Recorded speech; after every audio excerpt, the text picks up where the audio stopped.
అది అక్టోబర్ 24వ తారీఖు 2025వ సంవత్సరం. తెల్లవారుజామున 3:30 అవుతోంది.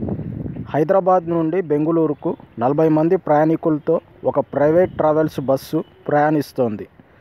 కర్నూలు సమీపంలోకి రాగానే ఎదురుగా బైక్ వచ్చి స్పీడ్గా బస్ ముందు భాగాన్ని ఢీకొంది.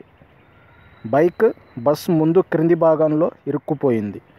బైక్ రైడర్ ఎగిరి రోడ్డు అవతల పడ్డాడు. వెంటనే భారీగా మంటలు చెలరేగాయి. డ్రైవర్ వెంటనే తన పక్కనున్న కిటికీలో నుండి దూకేశాడు. అంటే బస్ తలుపు మూయబడే ఉంది. నిమిషం వ్యవధిలోనే భారీగా మంటలు చెలరేగాయి.